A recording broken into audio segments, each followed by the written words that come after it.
اے میرے سرداروں، میری طرف ایک خط آیا ہے جو سلیمان کی طرف سے ہے اور اس میں اللہ کے نام سے آغاز کیا گیا ہے، اور مجھے حکم دیا گیا ہے کہ میں اطاعت کے ساتھ حاضر ہو جاؤں۔ ہم طاقتور ہیں اور جنگ کے لیے تیار ہیں، لیکن فیصلہ آپ کے ہاتھ میں ہے۔ اب میں خود اس بادشاہ سلیمان سے ملوں گی۔ حضرت سلیمان علیہ السلام اور ملکہ بلقیس کا واقعہ قرآن مجید کی سورہ النمل میں بیان ہوا ہے، اور یہ ایک حقیقی، مستند اور قرآنی واقعہ ہے۔ روایت کے مطابق حضرت سلیمان علیہ السلام اللہ کے عظیم نبی اور بادشاہ تھے، جنہیں ایسی سلطنت عطا کی گئی تھی جیسی کسی اور کو نہیں ملی۔ انسان، جنات، پرندے اور ہوائیں سب ان کے حکم کے تابع تھے۔ ایک دن حضرت سلیمان علیہ السلام اپنے لشکر کا جائزہ لے رہے تھے، جس میں انسانوں اور جنات کے ساتھ پرندے بھی شامل تھے، تو انہوں نے ہدہد پرندے کو غیر حاضر پایا۔ آپ نے فرمایا کہ اگر وہ مناسب اجر کے بغیر غیر حاضر ہوا تو میں اسے سخت سزا دوں گا یا ذبح کر دوں گا۔ کچھ ہی دیر بعد ہدہد حاضر ہوا اور اس نے عرض کیا کہ اے اللہ کے نبی، میں ایک ایسی خبر لایا ہوں۔ میں سبا کی سرزمین سے آیا ہوں جہاں ایک عورت حکومت کرتی ہے۔ اسے ہر طرح کی آسائشیں حاصل ہیں اور اس کا ایک عظیم الشان تخت ہے، مگر میں نے دیکھا کہ وہ اور اس کی قوم اللہ کو چھوڑ کر سورج کی عبادت کرتی ہے۔ حضرت سلیمان علیہ السلام نے ہدہد کی بات سن کر فرمایا کہ ہم ابھی دیکھیں گے کہ تو سچ بول رہا ہے یا جھوٹ۔ پھر آپ نے ایک خط لکھوایا جس میں اللہ کا نام لے کر ملکہ کو توحید کی دعوت دی گئی کہ وہ سرکشی چھوڑ کر اللہ کی فرما بردار بن کر حاضر ہو۔ یہ خط ہدہد کے ذریعے ملکہ بلقیس تک پہنچا۔ جب ملکہ بلقیس نے خط پڑھا تو وہ گھبرا گئی، کیونکہ اس نے ایسا پرجلال اور بامانی خط پہلے کبھی نہیں دیکھا تھا۔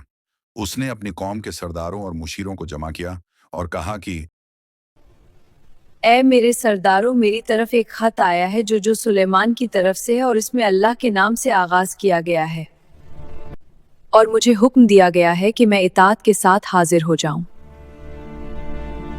اس پر مشیروں نے کہا کہ ہم طاقتور ہیں اور جنگ کے لیے تیار ہیں، لیکن فیصلہ آپ کے ہاتھ میں ہے۔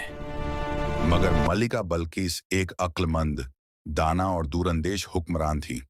اس نے کہا کہ بادشاہ جب کسی بستی میں آتے ہیں تو اس کو تباہ کر دیتے ہیں اور عزت والوں کو ذلیل کر دیتے ہیں، اس لیے میں پہلے تحفہ بھیج کر دیکھوں گی۔ چنانچہ اس نے قیمتی تحفے حضرت سلیمان علیہ السلام کے پاس بھجوائے۔ جب تحفے حضرت سلیمان علیہ السلام کے سامنے پیش کیے گئے تو آپ نے فرمایا کہ کیا تم مجھے مال سے مدد دینا چاہتے ہو؟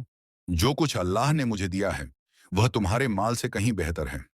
پھر آپ نے ایلچیوں کو واپس لوٹا دیا اور فرمایا کہ اگر وہ اطاعت کے لیے نہ آئے تو ہم ایسی فوج لے کر آئیں گے جس کا وہ مقابلہ نہیں کر سکیں گے۔ جب ملکہ بلقیس کو حضرت سلیمان علیہ السلام کا جواب ملا تو اس نے سمجھ لیا کہ یہ کوئی عام بادشاہ نہیں بلکہ اللہ کا نبی ہے۔ چنانچہ اس نے خود حضرت سلیمان علیہ السلام کی خدمت میں حاضر ہونے کا فیصلہ کیا۔ اب میں خود اس بادشاہ سلیمان سے ملوں گی۔ ادھر حضرت سلیمان علیہ السلام نے دربار میں فرمایا، اے میرے درباریوں، تم میں سے ایسا کون ہے جو اس کے آنے سے پہلے اس کا تخت یہاں لے آئے؟ ایک طاقتور جن نے کہا، میں اس کے آنے سے پہلے اس کا تخت یہاں لے آؤں گا۔ مگر ایک شخص جسے کتاب کا علم تھا اس نے کہا، میں پلک جھپکنے سے پہلے اس کا تخت یہاں حاضر کر دوں گا۔ اور فوراً ہی تخت حضرت سلیمان علیہ السلام کے سامنے موجود تھا۔ حضرت سلیمان علیہ السلام نے فرمایا، یہ میرے رب کا فضل ہے تاکہ وہ مجھے آزمائے کہ میں شکر گزار ہوں یا ناشکری کرنے والا۔ پھر آپ نے حکم دیا کہ تخت کی حیت میں کچھ تبدیلی کر دی جائے تاکہ دیکھا جائے کہ ملکہ پہچان پاتی ہے یا نہیں۔ جب ملکہ بلقیس دربار میں پہنچی اور اس سے پوچھا گیا کہ کیا تمہارا تخت ایسا ہی ہے، تو اس نے بڑی حکمت سے جواب دیا، مجھے یوں لگتا ہے جیسے یہی ہو۔ اس کے بعد حضرت سلیمان علیہ السلام نے اسے ایک شیشے کے فرش والے محل میں داخل ہونے کو کہا جس کے نیچے پانی بہہ رہا تھا۔ ملکہ نے اسے پانی سمجھ کر اپنے کپڑے سمیٹ لیے۔ تب حضرت سلیمان علیہ السلام نے فرمایا کہ یہ شیشہ ہے۔ اس منظر نے ملکہ پر گہرا اثر ڈالا اور اسے اندازہ ہو گیا کہ یہ سب اللہ کی قدرت ہے، نہ جادو ہے نہ دھوکہ۔ اسی وقت اس کے دل میں ایمان کی روشنی داخل ہوئی